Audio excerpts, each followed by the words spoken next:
Marcelo Gullo, doctor en Ciencia Política y consultor en Relaciones Internacionales. ¿Qué tal, Marcelo? Muy buenas tardes. Buenas tardes a ustedes. Encantados de tenerte por aquí. Hoy, como decía, mirando a Ginebra, estas conversaciones, este principio de entendimiento entre Irán y Estados Unidos en un día marcado por el cierre parcial del estrecho de Hormuz y en el envío por parte de Estados Unidos de 48 aviones de combate. Marcelo, la pregunta es clara, ¿estamos más cerca de un acuerdo o de un conflicto? Bueno, Irán sabe que no puede ganarle una guerra a Estados Unidos. Esto es evidente, ¿no es cierto? Irán no puede ganarle una guerra a Estados Unidos. Ahora, ¿qué intenta hacer Irán? Como intentaría cualquier otro país, como intenta también hacer Estados Unidos en determinados momentos, aumentar los costos. Es decir, aumentar los costos. Irán trata de aumentar los costos de un conflicto para que sean demasiado elevados estos costos para los Estados Unidos. Es por eso lo que hemos visto hace horas, ese simulacro de un ataque a un portaaviones norteamericano, no era un portaaviones, una maqueta norteamericana en el estrecho de Hormuz. Entonces ahí tenemos que ver algunos datos. Yo estuve escribiendo estos datos porque Irán podría intentar, para aumentar los costos de ocupación, cerrar el estrecho de Hormuz, que antiguamente era la yugular de Occidente. Pero esta estrategia de cerrar el estrecho de Hormuz, que por ejemplo en el año 1979, 1980 hubiese sido muy costosa para los Estados Unidos, ya no lo es, porque Estados Unidos ha comenzado ya hace muchísimos años la explotación del shale gas y del petróleo, es decir, su autoabastecimiento de petróleo y gas e incluso la posibilidad de exportarlo. Ahora bien, tenemos que tener en cuenta que, por ejemplo, yo estaba ahí más o menos notando algunas cifras, el 100% de las exportaciones marítimas de petróleo de Kuwait pasan por el estrecho de Hormuz. ¿A qué están destinadas? ¿A qué países están destinados? Bueno, a muchos, pero principalmente a China, la India, Japón y Corea del Sur. De estos países, ¿quiénes son aliados de los Estados Unidos? Japón y Corea del Sur. Que se corte hacia China incluso sería beneficioso para los Estados Unidos. Y con respecto a la India, a Estados Unidos les sería indiferente. El 94% del petróleo de Irak sale por el estrecho de Hormuz y el 38% del petróleo saudita. Los sauditas tienen otras alternativas, tienen oleoductos que van al Mar Rojo. Es decir, que el 20% de la producción mundial de petróleo sale por el estrecho de Hormuz y sale el 20% del gas licuado mundial por el estrecho de Hormuz, principalmente de Qatar, ¿no es cierto?, y de los Emiratos Árabes, que no tienen ninguna otra alternativa para exportar su gas que el estrecho de Hormuz. Es decir, que este sería el objetivo, se entiende, iraní, es decir, aumentar los costos. No nos fijemos tanto, por decir, en los costos de que Estados Unidos pierda un portaaviones, no. Sería cerrar el estrecho de Hormuz. Ahora, la eficacia de esta estrategia, que en el año 79, 1980 era extraordinaria, hoy está muy disminuida. Entonces ahí habría que evaluar, ¿no es cierto?, si los Estados Unidos harían que sus aliados en el Asia paguen este costo, habría que evaluar cuánto aumentaría el precio del petróleo, pero en realidad el aumento del precio del petróleo a Estados Unidos no lo perjudicaría tampoco. El pato de la boda de este conflicto entre Irán y los Estados Unidos, quien pagaría el mayor costo sería Europa, porque aumentaría, ¿no es cierto?, inevitablemente el precio del petróleo y del gas. Europa no produce ni petróleo ni gas, Estados Unidos sí, Estados Unidos lo exporta, Europa lo importa y por lo tanto el principal actor perjudicado en el escenario internacional sería Europa. Por supuesto que también sería perjudicado China, también se vería perjudicado la India, Japón y Corea del Sur, pero el principal perjudicado sería Europa de este conflicto, de este intento de que Irán aumente el costo, se entiende, lo que supondría una intervención norteamericana. Ahora, claro, sobre este mundo orwelliano que vemos, también hay que hacerse algunas preguntas sinceramente, ¿no es cierto? Si el conflicto es porque Irán no tenga armamento nuclear, habría que preguntarse entonces por qué tiene derecho a tenerlo Pakistán, por qué tiene derecho a tenerlo la India, por qué tiene derecho a tenerlo la China comunista, que es una dictadura? ¿Por qué tiene derecho a obtenerlo, se entiende, Rusia? ¿Por qué tiene derecho a tenerlo Francia, Inglaterra y no Irán? Pero esto es un mundo orwelliano donde parece que algunos tienen derecho y otros no, y no se sabe quién establece quién tiene ese derecho y quién no lo tiene, quién se arroga el derecho de decir quién puede y quién no puede tenerlo. La otra cosa que evidentemente ha acontecido es las declaraciones del ministro alemán, ¿no es cierto? El ministro alemán de Relaciones Exteriores. El ministro alemán de Relaciones Exteriores dice, bueno, Europa no puede protegerse sin los Estados Unidos. ¿Y qué está reconociendo el ministro de Relaciones Exteriores alemán? Y está reconociendo que hay un protector y por tanto un protectorado. Si existe un protector porque Europa no puede defenderse, asimismo existe, se entiende, un protector y por lo tanto Europa es un protectorado.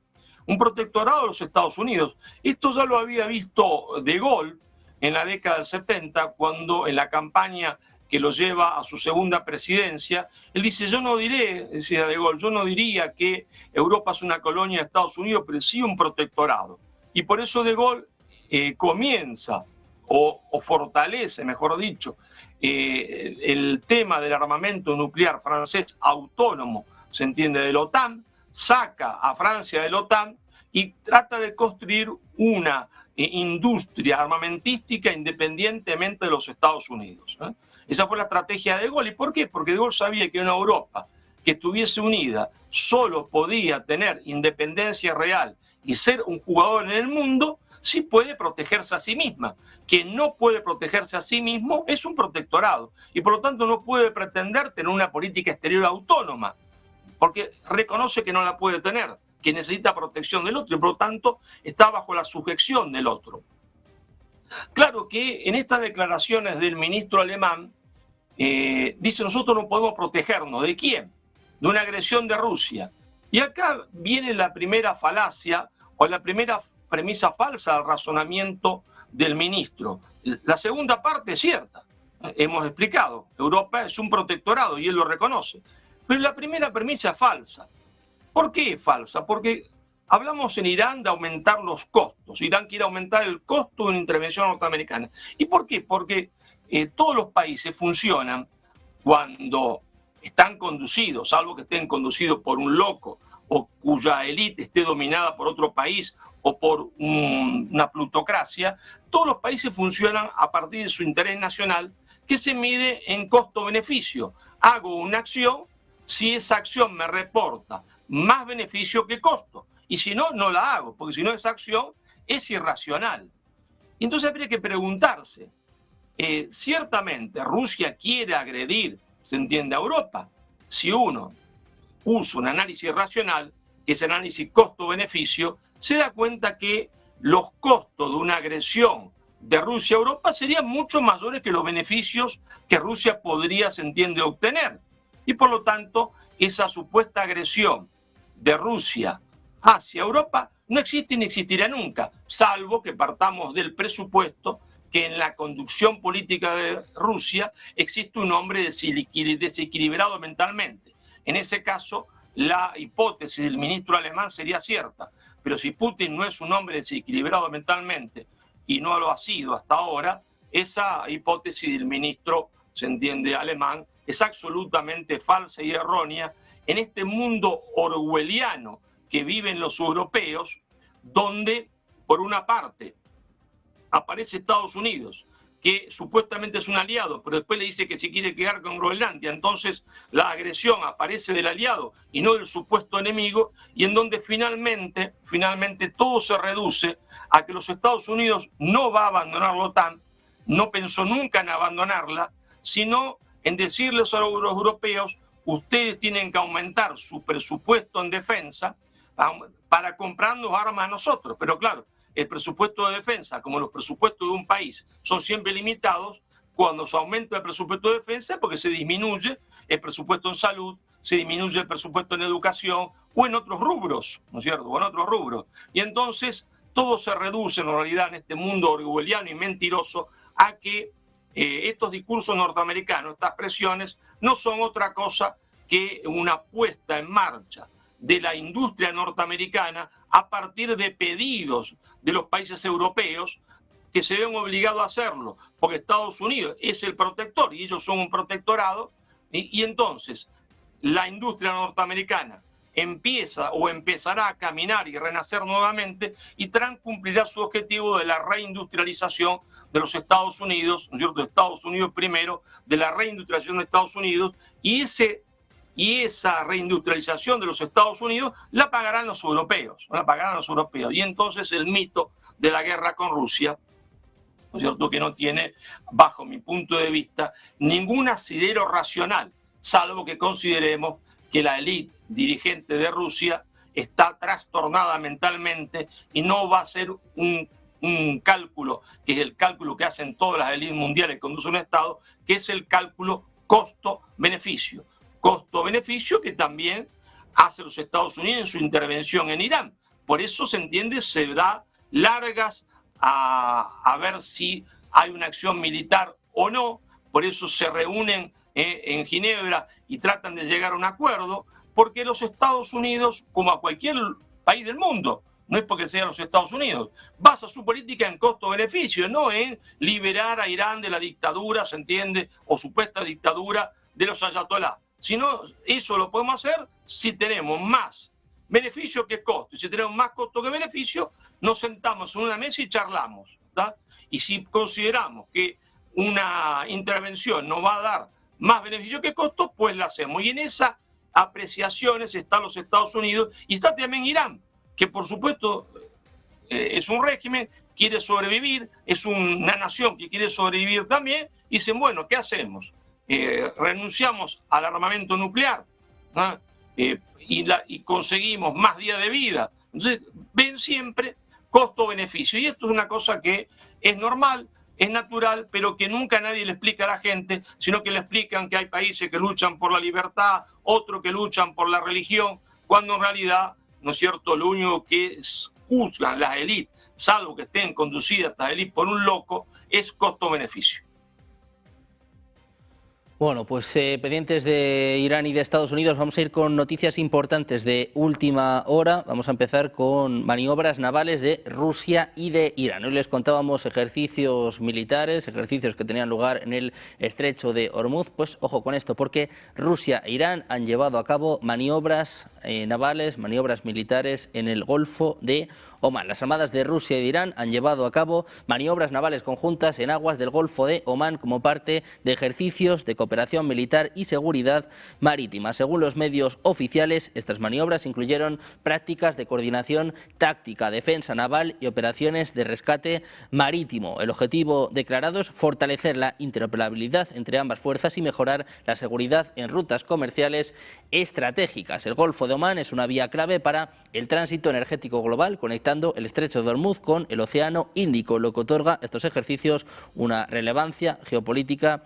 significativa. Rusia e Irán realizando maniobras navales, ambos serán protagonistas de las citas claves de hoy, sobre todo de estas conversaciones en Ginebra. Vamos a mirar precisamente la señal que nos llega en estos momentos desde Ginebra. Las conversaciones de paz trilaterales entre Estados Unidos, Rusia y Ucrania han finalizado después de prácticamente 5 horas. Es lo que están informando ahora mismo medios rusos. Están viendo en directo la señal que nos llega desde Ginebra, donde la delegación rusa ha estado encabezada por Vladimir Medinsky y la de Ucrania representada por el jefe del Consejo de Seguridad, Rustem Umerov, y el jefe de gabinete del presidente Zelensky, Kirilo Budanov. El enviado especial de Estados Unidos, Steve Witkoff, y el yerno de Trump, Jared Kushner, también participaban en estas conversaciones, aunque todavía no hay detalles sobre las conversaciones de paz, que como decimos han durado 5 horas. La agencia TASS informa que han discutido posibles compromisos. Día de negociaciones, día de conversaciones, el foco puesto en Ginebra, donde después de 5 horas las delegaciones de Rusia, Ucrania y Estados Unidos concluyen estas conversaciones de paz. Marcelo, parece que todo está relacionado. También, bueno, tiene mucho sentido, ¿no?, que todo esto se haya negociado en Ginebra, en Suiza. Ya que estamos hablando de Irán, ¿hasta qué punto crees que Rusia y China van a dejarle caer, ¿no? Porque quizás es la pregunta. Ya sucedió con Venezuela. ¿Putin y Xi Jinping se pueden permitir que suceda algo parecido con Irán? No se lo puede permitir fundamentalmente China, ¿no es cierto? Porque los Estados Unidos no necesitan el petróleo de Venezuela. Los Estados Unidos actuó en Venezuela al solo hecho de cortar el aprovisionamiento de petróleo y gas venezolano a China. Es decir, China no se puede permitir que le corten, se entiende, otro actor que le da, se entiende, petróleo, que le da energía, y que la economía china no puede vivir sin eso. Entonces, el principal actor interesado en este juego, ¿no es cierto? Los rusos están, por supuesto, interesados, pero el principal actor interesado, quien más se vería afectado, se entiende, es China. Entonces, China va a intentar de todas maneras posibles de que ese conflicto con Irán no se produzca y que Irán se mantenga estable para que le siga proveyendo de esa energía que para China es imprescindible. Y el juego de los Estados Unidos es justamente en esta guerra, digamos, contra China, que es una guerra fría, no es una guerra, por supuesto, caliente, donde Estados Unidos sabe que su reindustrialización no puede, se entiende, subsistir mientras China sea, como es hoy, el gran taller productor del mundo, ¿está? Porque los Estados Unidos, por más que pongan barreras proteccionistas, los chinos siguen produciendo mucho más barato que los Estados Unidos. Y la única forma de que no produzcan mucho más barato que los Estados Unidos es aumentar el costo de producción chino. Y para aumentar el costo de producción tienen que aumentar el costo del petróleo y el costo del gas. Y cercarlo de la mejor manera posible, es decir, que paguen mucho, caro, o que ese petróleo no llegue.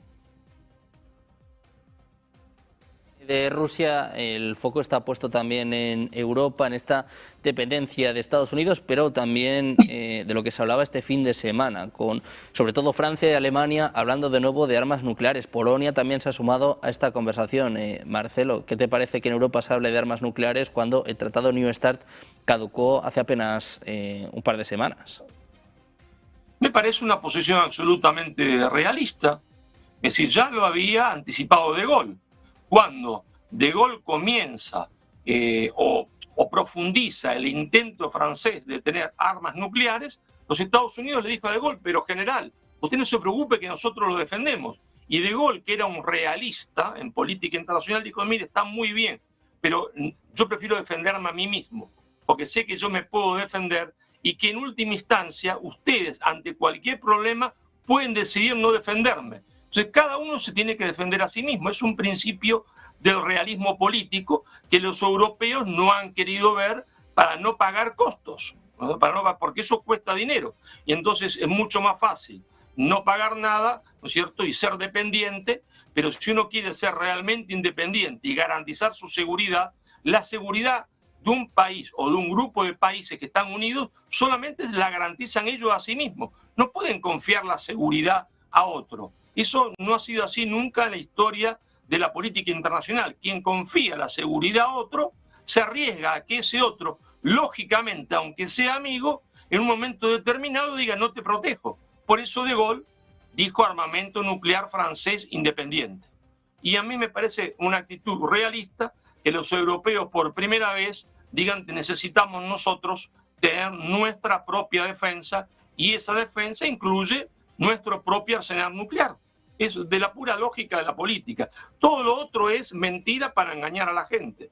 Y está dentro del idealismo romántico o dentro de las mentiras mediáticas. Bueno, pues Europa hablando, abogando por armas nucleares en un momento de distanciamiento con Estados Unidos y sobre todo muy pendientes hoy de estas conversaciones en Ginebra. Marcelo, muchísimas gracias por estar con nosotros, un placer. Muchas gracias. Muy buen día. Gracias a ustedes.